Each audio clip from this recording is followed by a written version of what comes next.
여러분, 2월부터 요셉 공동체가 지금 10시에 예배를 드리고 지금 우리 2부 예배에 같이 잠깐 참여한 거예요. 앞에 찬양까지 같이 하고. 여러분, 요셉 공동체 격려해 주십시오. 예. 이제 우리 요셉 공동체 올라가서 분방구합니다. 예. 요셉 공동체 일어나서 이제 분방구하러 갈까요? 축복합니다. 예. 1964년입니다. 종신형을 선고받은 사람이 있습니다. 그리고 망망대해 홀로 떨어진 섬에 감옥으로 투옥된 사람입니다. 루벤 섬입니다. 그가 갇힌 감옥은 다리 하나 이렇게 뻗기도 어려운 작은 감옥이었고, 변기라고는 찌그러진 양동이 하나 준 것이 그것이 변기였고, 면회나 편지도 6개월에 한 번만 허락되었고, 간수들은 틈만 하면 고문하고 짓밟고 폭력을 가했으며 이미 사람으로서의 지위와 신분은 다 상실되고 말았습니다. 그가 더구나 감옥에 끌려간 후 남아있는 그의 아내와 자녀들은 살던 집을 빼앗겼습니다. 그리고 흑인들이 사는 변두리로 쫓겨났습니다. 옥살이 하던 4년째 되던 해는 어머니가 돌아가셨고 5년째 되던 해는 큰 아들이 세상을 떠나게 됩니다. 물론 장례식에 장년이 참여하지 못하게 됩니다. 그리고 세월이 흘렀습니다. 감옥살이 한 지 14년 되던 해 큰딸이 결혼을 하고 아기를 데리고 왔습니다. 아빠에게 보여주고 싶어서. 그리고 아버지, 아기의 이름을 지어주십시오.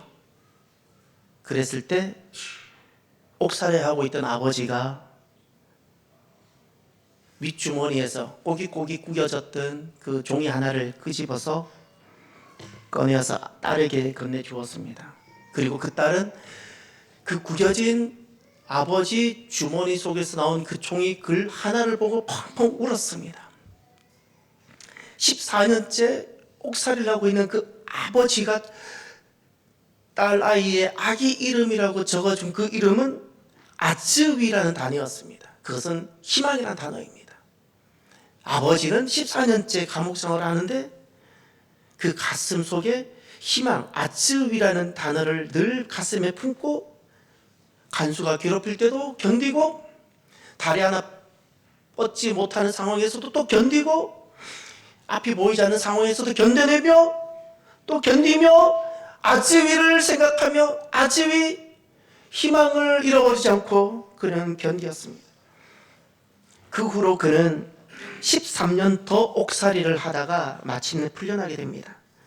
64년 감옥살이 시작해서 1990년 27년간 옥살이를 하고 44세에 들어가서 70세에 나왔습니다. 감옥에 출소한 후 4년 후에 1994년 그는 그 나라의 대통령으로 당선이 됩니다. 그의 이름이 만델라입니다. 최초의 흑인 대통령이고 분리정책, 흑인과 백인 분리정책을 철폐했던 사람이고 그가 대통령이 되고 나서 그를 박해하고 그 고통을 주었던 정적들을 다 용서해 줍니다. 차원 높은 사랑의 삶을 보여주었습니다.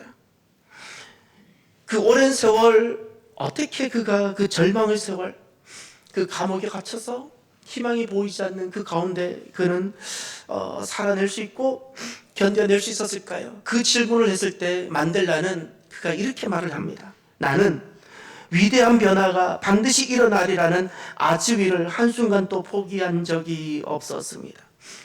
아즈위였습니다. 그 고통과 감옥의 긴 세월, 끝이 보이지 않는 시간들을 결국 견디고 이기게 했던 것은 아즈위라는 희망이 단어였습니다. 사람이 죽는 것은 힘들어서가 아니라고 합니다. 사람이 결국 죽는 것은 희망을 보지 못하기 때문입니다. 다양한 상황 속에서 결국 사람을 살게 하는 것은 바로 희망입니다. 희망이 인생의 길입니다. 오늘 본문 베드로전서는 공중에 붕 떠 있는 어떤 낭만적이고 좀 괜찮아 보이는 어떤 말씀이 아닙니다. 피와 눈물로 당시 살아가던 성도들에게 주어진 살아있는 소망, 아즈위, 소망의 말씀이었습니다. 당시 기독교인들, 베드로전서 말씀을 듣고 받았던 당시 기독교인들은 로마 그 공동제사 또 로마 황제 숭배를 거부했기에 그들은 굉장한 어려움과 고통을 당하고 있을 때 받았던 말씀입니다. 그들이 로마 공동제사와 그 황제 숭배를 거부했던 것은 이것이 종교 취향의 문제가 아니라 그 목숨을 건 신앙 고백이었던 겁니다. 공동제사가 무엇인가를 제가 찾아봤습니다. 제게는 좀 생소한 당시 로마 사회에서 있었던 공동제사가 무엇이었을까? 이것은 로마 제국 사회를 유지하는 기본 질서였는데 도시나 마을 단위 또는 가문 단위 또는 직업조합 단위로 정기적으로 드리는 제사였고 이것은 마르스나 아폴로 등 여러 신들에게 제물을 바치는 제사였습니다. 그 목적은 도시의 평안, 풍년, 전쟁 승리 그리고 질병 예방 등을 위한 것이었고 제사를 드린 후 그리고 그 제물은 고기를 나누며 함께 먹는 연회로 이어졌습니다. 그래서 그 공동제사는 종교 행사이자 그 사회 참여의 결정적인 증표가 되는 것입니다. 왜 당시 기독교인들은 이 공동제사를 거부했을까요? 얼마든지 참여하고 사회의 일원이 될 수 있지 않았겠습니까? 그런데 기독교인들에게 공동제사는 단순한 문화가 아니었습니다. 제사는 우상에게 드리는 예배였고 고기 나누면 우상 숭배에 참여하는 행위가 되었고 그들은 한 가지만 고백합니다. 우리는 오직 하나님 한 분만을 예배합니다. 그 거부 결과가 사회로부터 추방을 당하는데 그냥 단순한 사회적 추방이 아닙니다. 경제활동의 박탈입니다. 내가 예수님을 선택하는 순간 경제활동, 직장에서 추방을 당하고 나 혼자 어떻게든 먹고 살아야 되는 일이 생기게 됩니다. 재산을 몰수당합니다.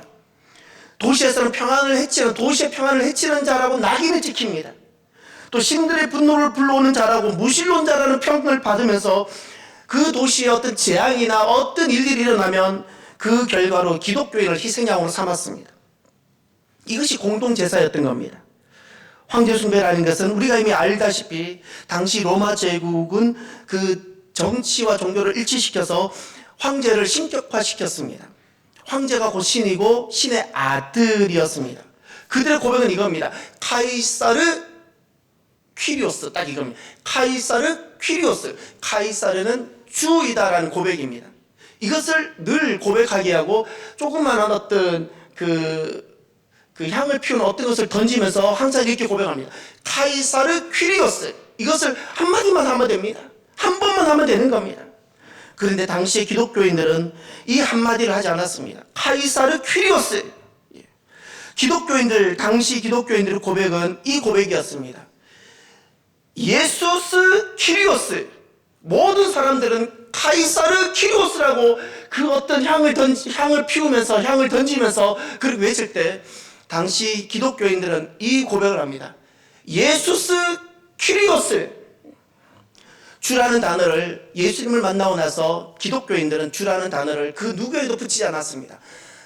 당시 문화적으로 남편에게도 주를 붙이고 여러 가지 주를 다 붙이고 황제에게도 주를 붙였는데 예수님을 만나고 난 이후 거듭난 사람들은 주라는 단어는 단 한 분에게만 붙이십니다. 예수님. 예수님에게만 그 단어를 씁니다. 황제를 주라고 칭호하고 부르는 순간 예수님의 주권을 부인하게 되기 때문에 그렇습니다. 그 거부의 결과가 국가 반역자로 낙인을 찍히고 공개 처형에 들어가게 됩니다. 저는 이 내용을 알게 되면서 제 자신에게 질문을 드려봤어요. 제가 지금 목사로서 이 길을 걸어가는데 내가 당시 베드로전서 이 말씀이 주어질 때 내가 그 자리에 있었다면 나는 어떤 길을 선택했을까? 내가 베드로전서의 성도였다면 내가 그 당시에 AD 60년경, 70년경 그 자리에 있었다면 나는 공동제사를 어떻게 내가 대했으며 황제 숭배 이것을 어떻게 대했을까? 당시 사람들은, 당시 기독교인들은 무엇이 가난, 예수님을 선택하는 순간 그들에게 찾아오는 가난, 또 예수님을 선택하는 순간 찾아오게 되는 죽음, 이 죽음 앞에서 굴하지 않겠을까? 그것이 소망이었습니다. 소망은 모든 것을 견디게 하는 힘이었고, 소망은 이 땅에서 믿음으로 살고 믿음으로 걷게 하는 길이었습니다. 소망은 도대체 무엇일까요? 오늘 베드로전서는 소망이 도대체 무엇인지를 너무나도 잘 말씀해주고 있는 성경입니다. 소망은 이와 같습니다. 오늘 본문의 소망은 세 가지를 말씀합니다. 첫 번째, 소망은 이미 일어난 과거에 기초하는 길입니다. 세상에서도 희망이 있는데 주님께서 우리에게 말씀하신 소망은 이미 일어난 과거에 기초하는 길입니다. 3절을 보십시오. 우리 주 예수 그리스도의 아버지 하나님을 찬송하리로다. 그의 많으신 긍휼대로 예수 그리스도를 죽은 자 가운데서 부활하게 하심으로 말미암아 우리를 거듭나게 하사 산 소망이 있게 하시며, 할렐루야, 산 소망, 살아있는 소망입니다. 살아있다 말씀입니다. 무엇이? 두 가지가 있습니다. 두 가지 이미 일어난 역사적 사실 하나 있습니다. 하나가 하나님 아버지의 긍휼하심, 죄인조차도 사랑하시고 포기하지 아니하시는 하나님의 헤세드. 두 번째, 예수 그리스도의 부활하심, 하나님 아버지의 긍휼과 예수 그리스도의 죽음을 이기시고 다시 사신 부활, 이것이 우리로 하여금 존재의 변화를 가져왔습니다. born again, 거듭난 자, 다시 태어나게 합니다. 이것이 우리로 하여금 소망, 살아있는 소망이 그때부터 시작되게 만들었다는 겁니다. 다시 말해서 주님께서 우리에게 보여주신 소망이란 미래의 어떤 낙관이 아닙니다. 기대치가 아닙니다. 이미 일어난 역사적 사건에 대한 대해서 시작된 길이라는 겁니다. 신앙적 사실의 기초에서 바로 부활입니다. 부활이 소망을 낳게 했습니다. 역사적 사실, 일어난 과거에 기초한 것이 바로 소망입니다. 소망의 출발점은 미래에 대한 나의 준비나 결단이 아니라 하나님의 긍휼, 예수 그리스도의 부활입니다. 소망은 인간의 의지의 산물이 아니라 하나님의 은혜요, 하나님의 선물입니다. 우리가 살아가면서 예수님을 선택하는 순간 경제적인 어려움이 찾아오고, 예수님을 선택하는 순간 내가 사회적 고립 또는 여러 가지 다 표현할 수 없는 어떤 어려움, 심지어 죽음까지도 초래가 가능한데도 흔들리지 않고 죽지 않고 소멸되지 않는 살아있는 소망이 가능한 이유가 무엇일까요? 왜 상황에 따라 흔들리지 않을 수 있을까요? 그 당시 초대교회 성도들은 왜 이 혹독한 상황에서도 흔들리지 않았을 수 있었을까요? 우리가 똑같은 성정을 가진 사람들인데 이미 이루어진 역사적 사실에 기초하기 때문에 그렇습니다. 부활이 너무나도 사실이고 내게 있어서 이것이 지워지지 않고 잠을 자든 길을 걷든 예수님이 부활하셔서 나에게 주신 새 생명이 너무너무 감사하기에 이 부활 때문에 시작된 이 소망을, 그래서 내 주변에 다양한 일들이 일어나도 흔들리지 않는 겁니다.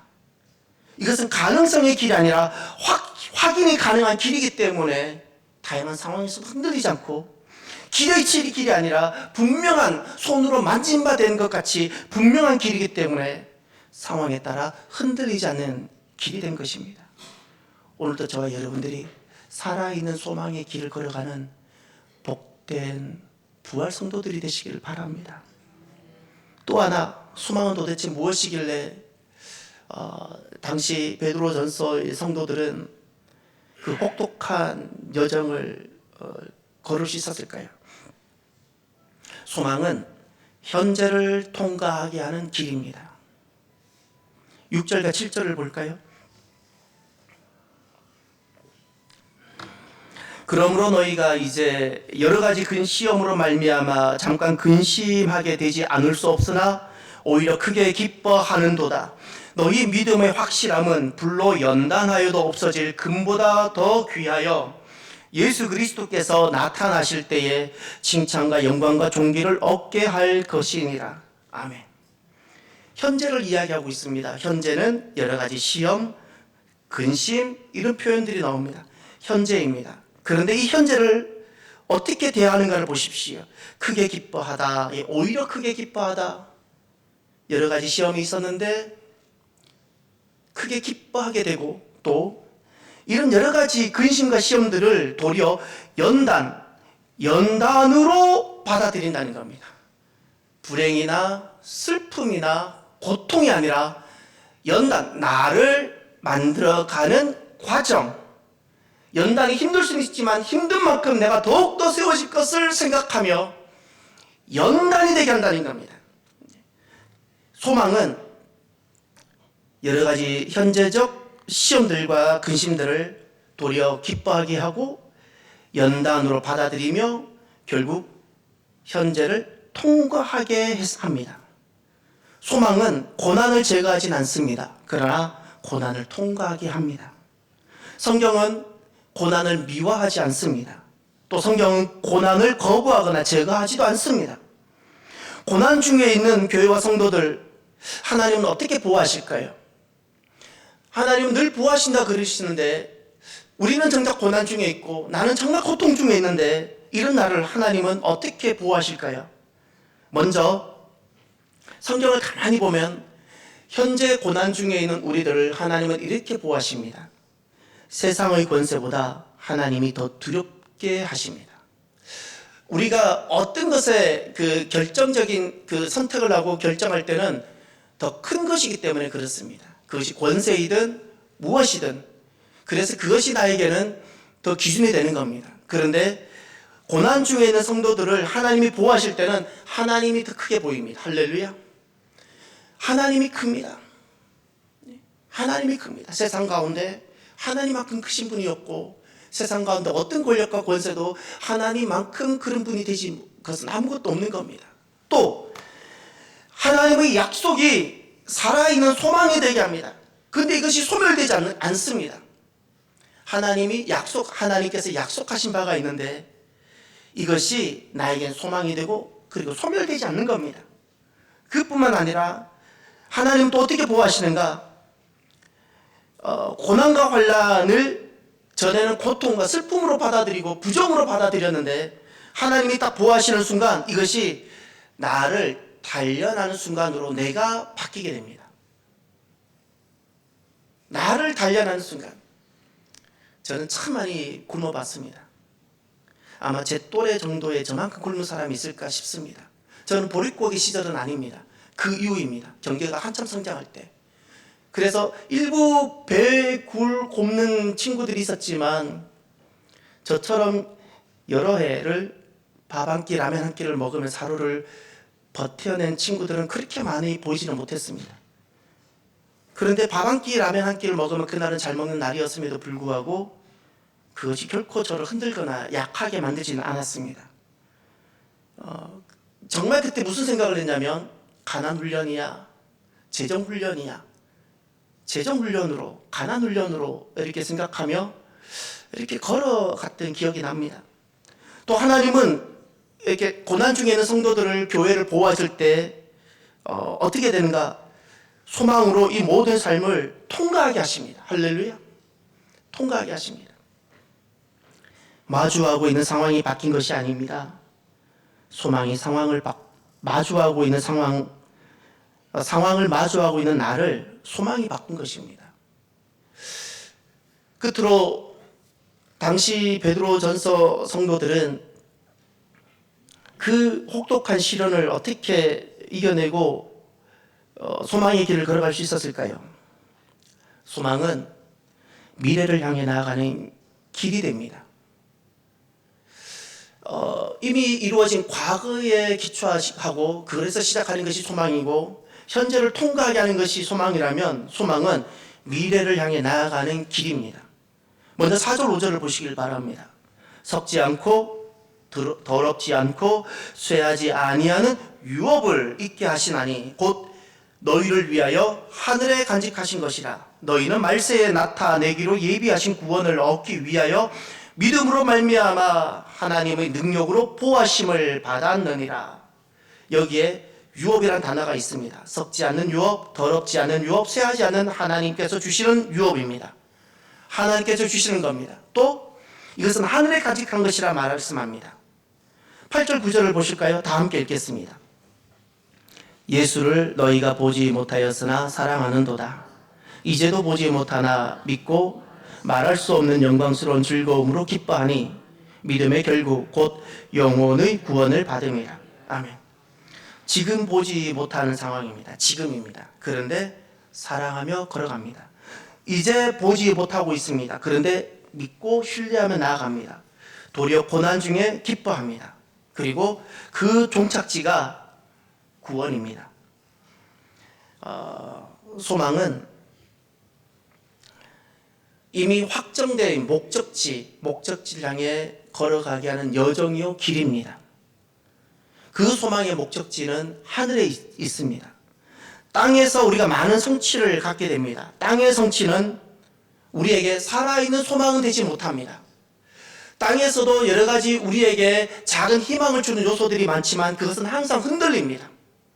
흔들리고 변화가 일어납니다. 그런데 언제나 살아있는, 너무나도 확실하며 너무나도 견고한 살아있는 소망은 하늘에 있습니다. 참된 소망, 땅에 있는 성취는 참된 소망을 위한 잠깐의 안내 표지판일 뿐입니다. 참된 소망은 지금도 보존되고 있고 간직되고 있습니다. 그래서 소망을 가진 사람들, 정말 예수님을 만나고 거듭난 사람들은 이 땅에서 지금 보존되고 간직되고 있는 그 참된 소망을 향해 나아가고 걸어가고 향해 달려가게 되는 것입니다. 현재라는 것은 이런 겁니다. 믿음으로 보호받는 구간입니다. 이 길이, 지금 내가 걷는 이 현재라는 길이 위험하고 그리고 어려울 수 있습니다. 그런데 확실한 길입니다. 또 이 현재라는 이 길이 지금은 비록 보이지 않는 길입니다. 그럼에도 불구하고 내가 그분을, 하나님을 사랑하며 내가 주님을 신뢰하며 누구든지 걸어갈 수 있는 길이기도 합니다. 더구나 이 길은 이미 하나님께서 보존하고 계시고 약속하신 바로 그것을 향해 걸어가는 길입니다. 이 땅의 모든 것을 다 상실하더라도 그것은 결코 흔들리지 아니하며 그 누구도 거듭난 사람들은 그것이 얼마나 영광스럽고 소중한 것인지를 알기에 이 땅의 어떤 것 때문에 그것을 포기하거나 빼앗기지 않으려고 합니다. 심지어 내가 사회적인 어려움을 당하고 심지어 내 육의 생명을 잃어버리게 되는 일이 있을지라도 정말 주님을 만나고 나면 정말 하나님께서 지금 간직하고 계시고 약속하신 것을 빼앗기지 않으려는 결단을 하게 됩니다. 이 땅에 부유할 수도 있고 이 땅에서 가난할 수도 있는데 소유의 상태에 흔들리지 않습니다. 우리는 그날의 소망으로 살아가는, 그날의 소망으로 지금 살아가는 사람들인 줄 믿습니다.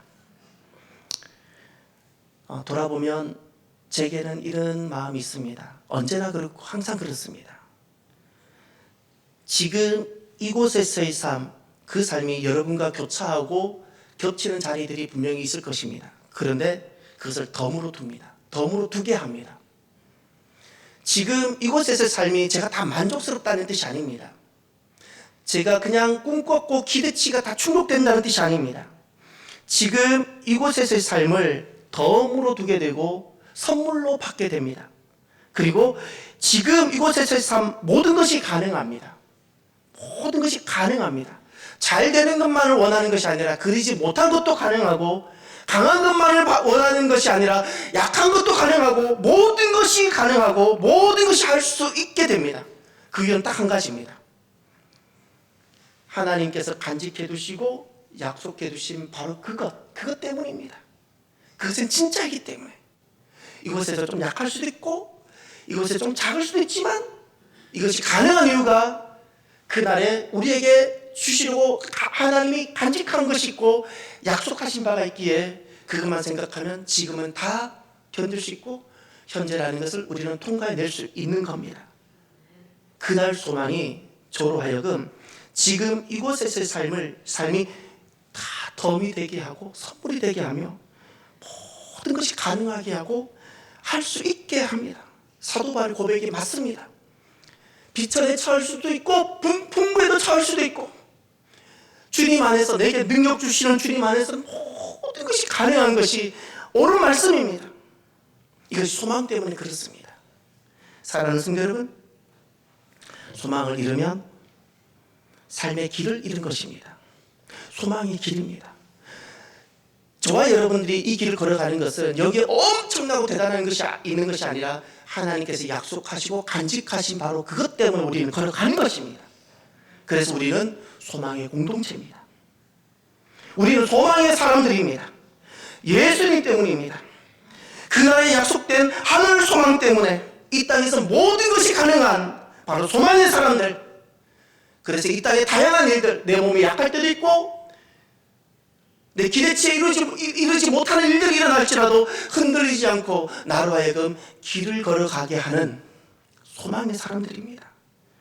오늘도 저와 여러분들이 주님께서 나를 위해 간직해 두시고 보존해 두고 계시는 그 약속들과 그날을 생각하며 오늘 소망 가운데 견고하게 걸어가는 소망의 사람들이 되기를 바랍니다. 말씀을 마무리하면서 오늘은 이 찬양을 함께 나누고 싶습니다. 주 예수는 나의 산소망입니다 라는 제목입니다. 주 예수 나의 산소망.